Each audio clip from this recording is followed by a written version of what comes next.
আসসালামু আলাইকুম প্রিয় শিক্ষার্থীবৃন্দ, তোমরা কেমন আছো? আশা করি আল্লাহর রহমতে সবাই ভালো আছো। আমিও ভালো আছি। আমি মোহাম্মদ মুজাম্মেল হক, সিনিয়র শিক্ষক, পুলিশ হাই স্কুল, কুমিল্লা। আমি তোমাদের সামনে আজকে হাজির হয়েছি নবম ও দশম শ্রেণীর ভূগোল ও পরিবেশ বইয়ের দশম অধ্যায় থেকে কিছু একটা পাঠ নিব। তার আগে তোমাদের খবর নিয়ে, আসলে তোমরা খুব ভোর ফিল করতেছো, বাসায় থেকে থেকে খুব ক্লান্তি, তোমাদের মন খারাপ, বিদ্যালয়ে যেতে পারছো না। তোর কাজে আজকে আমি মনে করি প্রথম তোমরা একটা গান শোনো, তোমাদেরকে একটা গান শুনে আশা করি তোমাদের ভালো লাগবে, তারপরে আমরা পড়াশোনায় যাব। ঠিক আছে? এটা তোমরা একটা দেশের গান শুনবো আমরা।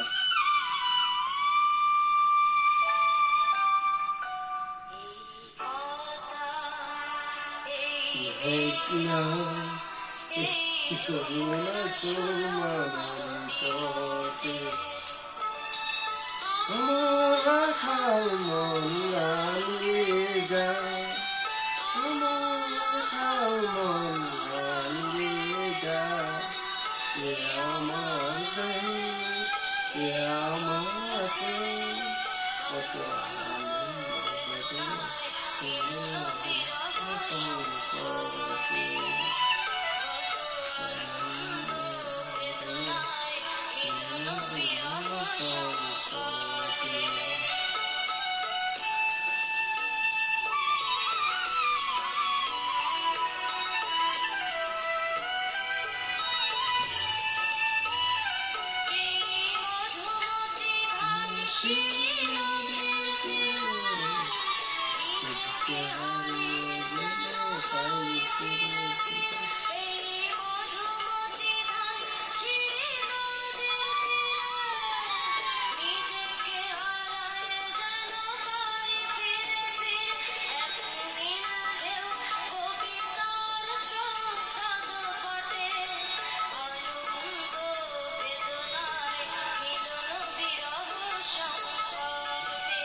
ঠিক আছে শিক্ষার্থীবৃন্দ, আমরা গানটা এতটুকু শুনি, বেশি আর শুনলাম না। আমাদের কিছুটা লেখাপড়াও তো করতে হবে। তো তোমাদের যেটা বলেছিলাম, নবম দশম শ্রেণীর ভূগোল ও পরিবেশ এবং দশম অধ্যায়, যেটার নাম হলো বাংলাদেশের ভৌগোলিক বিবরণ। আমি গত ক্লাসে তোমাদেরকে বাংলাদেশের অবস্থান, আয়তন, সীমা এগুলি পড়িয়েছি এবং ভূপ্রকৃতি দেখিয়েছি। আজকে বাংলাদেশের অনেক নদী, গানের মাধ্যমে দেখলা যে কিছু নদ নদীর কথা বলছে, পদ্মা, মেঘনা, যমুনা, আসলে প্রধান নদী এগুলি। বাংলাদেশে প্রায় ছোট বড় 700 নদী আছে, তাই আজকে আমরা বাংলাদেশের প্রধান নদ নদী আমাদের আলোচনার বিষয়।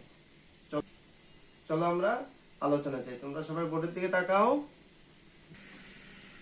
তো প্রিয় শিক্ষার্থী বৃন্দ, আজকের পাঠ শেষে তোমরা বাংলাদেশের প্রধান নদ নদীর নাম বলতে পারবে, প্রধান নদ নদীগুলো উৎপত্তি স্থল এবং এটির গতিপথ বর্ণনা করতে পারবে, এবং মানচিত্রে তোমরা প্রধান নদ নদীগুলি চিহ্নিত করতে পারবে। সবশেষে এই নদীগুলি আমাদের জীবন জীবিকা অথবা আমাদের জীবনে কতটুকু গুরুত্বপূর্ণ তা ব্যাখ্যা করতে পারবে। তো প্রথমে তোমাদের আমি বলে রাখি, আমি যে গানটা এখন আমরা যে গানটা শুনলাম, এই গানটাতে দেখলাম যে কয়েকটা প্রধান নদীর কথা অলরেডি বলে ফেলছে, এই পদ্মা, এই মেঘনা, এই যমুনা। আসলে বাংলাদেশের প্রধান নদী হলো কি পদ্মা, মেঘনা, যমুনা। এছাড়া আছে কর্ণফুলী।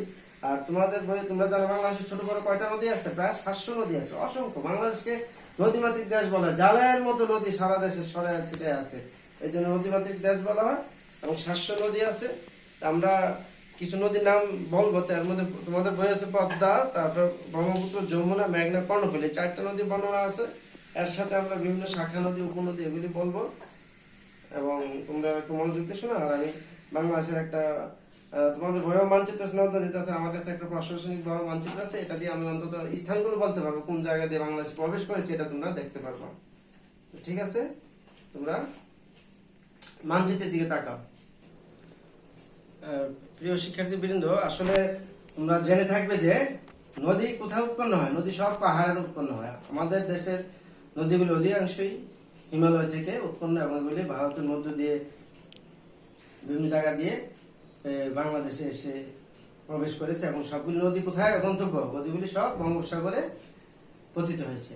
এখন তোমাদেরকে বাংলাদেশের নদ নদীর মানচিত্র দেখানোর আগে আমি একটু প্রশাসনিক মানচিত্র এই জন্য দেখিয়ে রাখবো, কারণ তাহলে তোমরা স্থানগুলি সম্পর্কে ধারণা পাবে। বাংলাদেশের তোমরা জানো যে কোনো মানচিত্রের উপরে কি উত্তর, নিচে হলো দক্ষিণ। এই যে দক্ষিণে বঙ্গোপসাগর আছে, এটা ডান পাশে পূর্ব, এটা বাম পাশে হলো পশ্চিম। তো তোমরা এটা হলো আমাদের সর্বোচ্চ জেলা পঞ্চগড়, এখানে হলো কক্সবাজার, টেকনাফ, নাফ নদী আছে এখানে, এখানে তেঁতুলিয়া নদী আছে, এবং রাজশাহী বিভাগ এটা, এবং এটা তোমার সিলেট বিভাগ, এদিক দিয়ে ময়মনসিংহ, এটা ঢাকা, কুমিল্লা, এটা পার্বত্য চট্টগ্রাম, এখানে সুন্দরবন আছে, তোমার এদিকে খুলনা, পটুয়াখালী। মোটামুটি জায়গা সম্পর্কে একটা আইডিয়া নিয়ে নাও, তাহলে তোমরা যখন বলবো যে রাজশাহীর ভিতর দিয়ে, কুষ্টিয়ার ভিতর দিয়ে ঢুকেছে, বা ময়মনসিংহ দিয়ে বা ওই সিলেটে দিয়ে প্রবেশ করেছে, তখন তোমরা বুঝতে সুবিধা হবে সিলেট কোন দিকে, কোনটা কোন অংশে।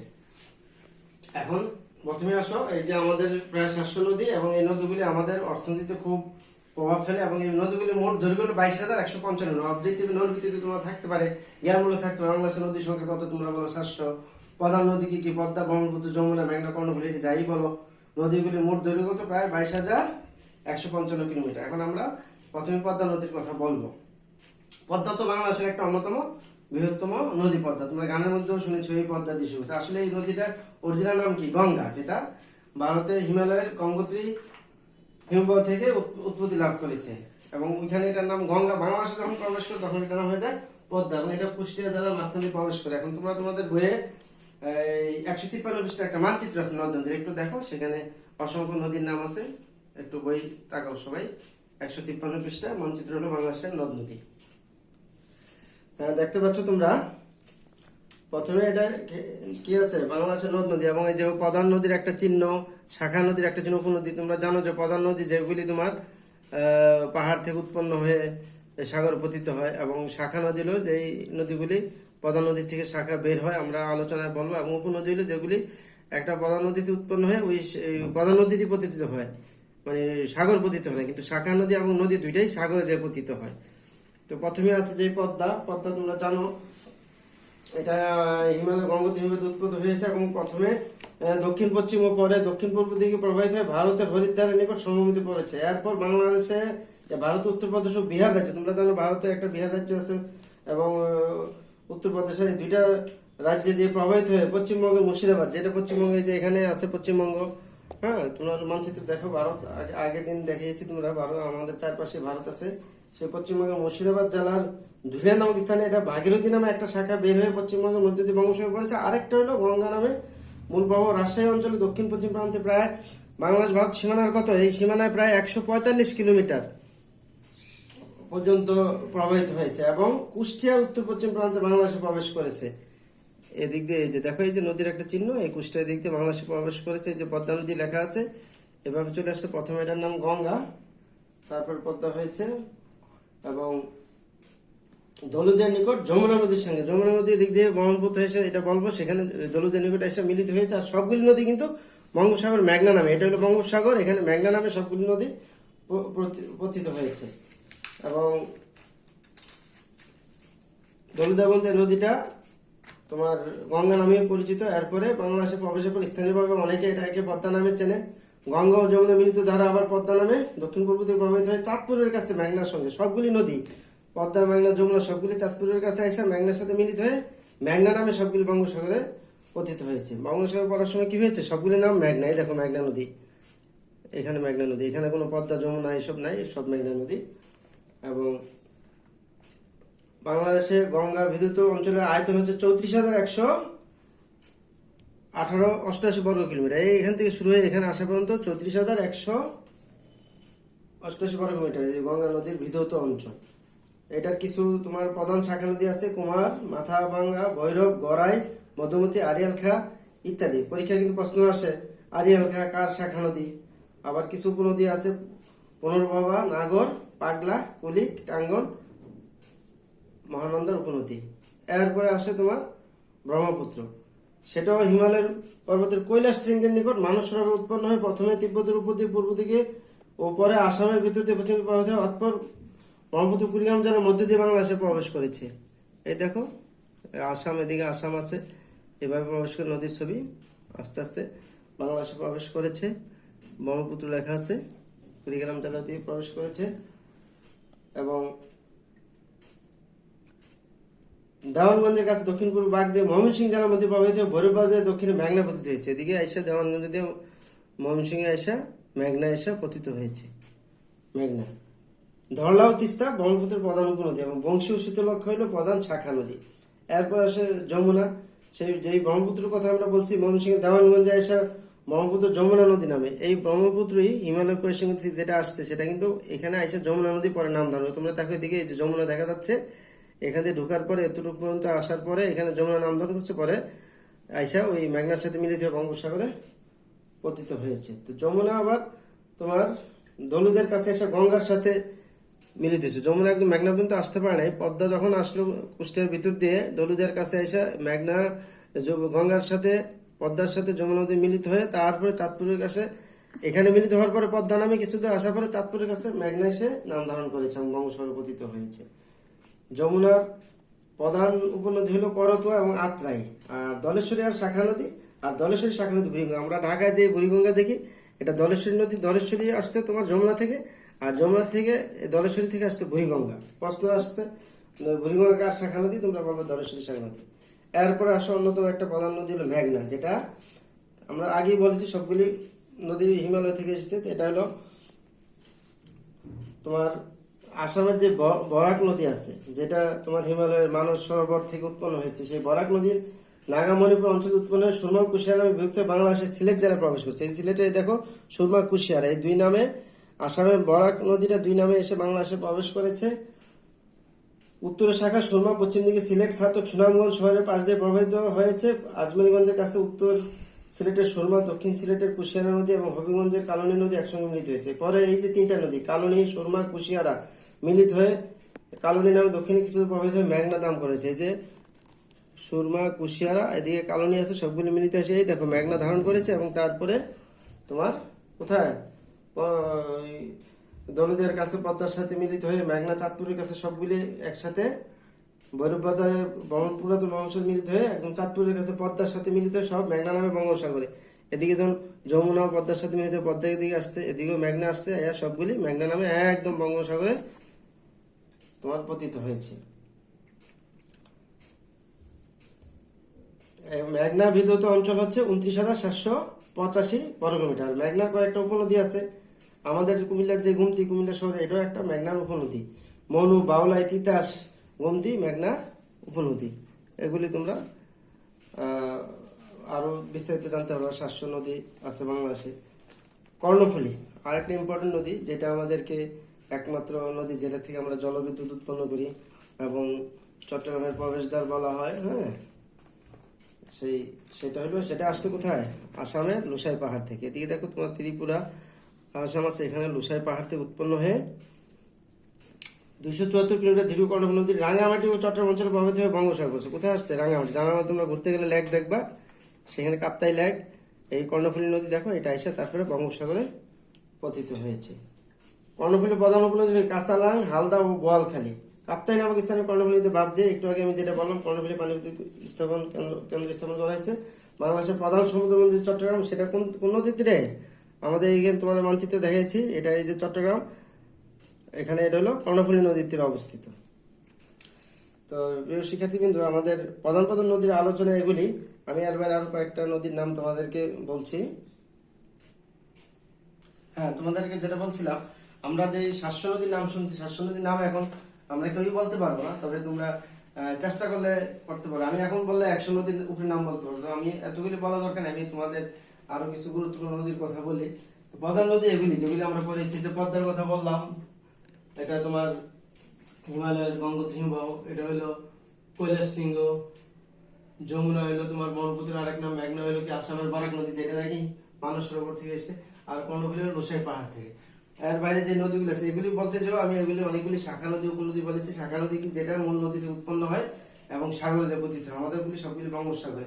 আর উপনদী হলো যেটা মূল নদীতে উৎপত্তি হয়ে আবার ওই নদীতেই পতিত হয়েছে। এবং তোমার এর বাইরে যে উল্লেখযোগ্য নদীর কথা আমি বলতেছিলাম, যেমন শীতলক্ষা নদী তোমরা শুনেছো, যেটা নারায়ণগঞ্জ নদী বন্দর, শীতলক্ষা নদী, চাঁদপুর মেঘনা নদীর তীরে, বরিশাল হলো কীর্তনখোলা, তারপর কুমিল্লার গুমতির কথা বলেছি। তারপরে ফেনী জেলা, যে ফেনীতে একটা ফেনী নদী আছে। তারপরে তোমার মংলা বন্দর, যে তোমার পশুর নদীর তীরে, সেখানে ভৈরব পশু নদী আছে, তারপরে তোমার পুনর্ভবা নদী আছে, তারপরে তোমার কপোতাক্ষ নদের কথা তোমরা শুনেছো, মাইকেল মধুসূদন বাংলা বইয়ে পেয়েছো মাইকেল মধুসূদনের সেই জন্মস্থান সাগরদারি, এবং একটা কবিতা আছে কপোতাক্ষ নদ নদ ব্রহ্মপুত্র নদ, এবং বরিশালের কীর্তনখোলা, এটা তোমাদের বললাম। এভাবে সারা বাংলাদেশি নদী জালের ন্যায় ছড়িয়ে ছিটে আছে। হবিগঞ্জে মনু খোয়াই আছে, যেগুলি তোমরা হয়তো শোনা কুশিয়ারা শুনছো, মনু খোয়াইয়ের নাম শোনো নাই। চাঁদপুরে তোমরা মেঘনা নাম শুনো, ধনাগুদা নাম শুনো, একটা বৃহত্তম বাঁধ আছে মেঘনা ধনাগুদা। তোমরা ডাকাতে নদীর নাম শুনে, হাজিগঞ্জে আছে, চাঁদপুরে আছে, এরকম অনেক নদী আছে, কেমন যার যার এলাকা। তোমরা এখন ইচ্ছা হলে সবাই যার যার এলাকার একটা নদীর নাম চিন্তা করতে পারো, এবং অবশ্যই দেখবো যে তোমাদের চোখের সামনে নদী ভেসে উঠেছে। যেমন আমরা কুমিল্লার পাশে গুঞ্জে নদী আছে, এবং যাও তোমরা ঘুরতে যাও, এইভাবে সারা দেশে অসংখ্য নদী আছে। তো আশা করি তোমরা বুঝতে পেরেছো। কারো কোনো প্রশ্ন থাকলে করতে পারো। আচ্ছা, নাই এখন দেখো এই নদী অনেক ক্লাসে শেষ নেই, কিন্তু আমরা গুরুত্বপূর্ণ নদীর কথা বলেছি। এখন তোমরা একটা জিনিস দেখো, তোমাদের উপর 155 একটা কাজ আছে, দলভিত্তিক ছক পূরণ করবে। এটা প্রধান নদী পদ্মা, ব্রহ্মপুত্র, যমুনা, মেঘনা, এই 4টা নদীর নাম দেওয়া আছে। উৎস কোথা থেকে, পতিত স্থান, গতিপথ, উপনদী, শাখা নদী। যেমন পদ্মা, উৎস হলো তোমার কি হিমালয়ের গঙ্গোত্রী, তোমরা লেখলা। পতিত স্থান, সেটা হলো তোমার কোথায় যায় পড়ছে, বঙ্গোপসাগরে। এটার গতিপথ কিভাবে তোমরা জানো যে বিহার এবং উত্তরপ্রদেশ দিয়ে প্রবাহিত হয়ে মুর্শিদাবাদ দিয়ে পশ্চিমবঙ্গ দিয়ে বাংলাদেশে কুষ্টিয়া দিয়ে ঢুকেছে। এইভাবে উপনদী কি কি আছে সেটাও তোমরা দেখছো। শাখা নদী দেখছো। উপনদী তোমরা জানো যে পুনর্ভবা, নাগর, পাগলা, এগুলি। এবং শাখা নদী হলো কি মধুমতি, আরিয়াল খা, ভৈরব, গড়াই, এই আর কি। তো আমি এই কাজটা তোমাদের বাড়ির কাজ দিতে যাচ্ছি, যে বাংলাদেশে তোমরা একটু দেখো, বইয়ের 55 পৃষ্ঠা দেখো, তাহলে তো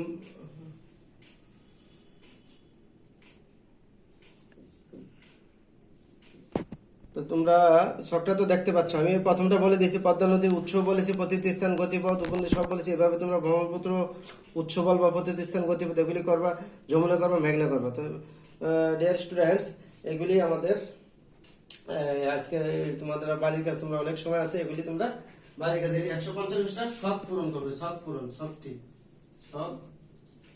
পূরণ করো। তাহলে এই যে ছকটা তোমরা দেখলে 155, এই ছকটা তোমরা পূরণ করবে। একটা অলরেডি আমি বলে দিয়েছি। এখন আমাদের ক্লাস প্রায় এখানে প্রায় শেষ পর্যায়ে। তবে তোমরা জানো যে করোনা পরিস্থিতির কারণে, বৈশ্বিক যে মহামারী, এটার কারণে কিছু বিধিনিষেধ আমাদের পালন করতে হয়, স্বাস্থ্যবিধি অনুসরণ করতে হয়। প্রথম কথা হলো আমরা ঘরে থাকবো, যতদিন না স্কুল খুলবে, নো টেনশন, আমরা ঘরে থাকবো, খাওয়া দাওয়া করবো, বিশ্রাম নেবো, আনন্দ করবো এবং লেখাপড়া করবো। এবং যদি আমরা ইনকেস বাইরে, তাহলে আমরা কি করবো, এই মাস্ক ব্যবহার করবো। এটা ছাড়া আমরা কখনো বের হবো না। এবং সামাজিক দূরত্ব বজায় রাখবো 3 ফিট। তারপর তোমরা হাত ধোবো 20 সেকেন্ড ধরে, সারাদিন বাইরে থেকে ঘরে থেকে হাত ধোবো, একটু পরপর সাবান পানি দিয়ে বা স্যানিটাইজার দিয়ে। এবং প্রোটিন সমৃদ্ধ খাবার, ভিটামিন সমৃদ্ধ খাবার খাবো, ব্যায়াম করবো, হ্যাঁ, এক্সারসাইজ করতে হবে, মেডিটেশন করতে হবে। সর্বোপরি সৃষ্টিকর্তাকে প্রার্থনা করতে হবে আমরা যাতে দ্রুত এই মহামারী থেকে রক্ষা পাই, পৃথিবীবাসী তো রক্ষা পায়। তো এখানেই আমাদের ক্লাস শেষ। তোমরা সবাই ভালো থাকো, সুস্থ থাকো। আল্লাহ হাফিজ।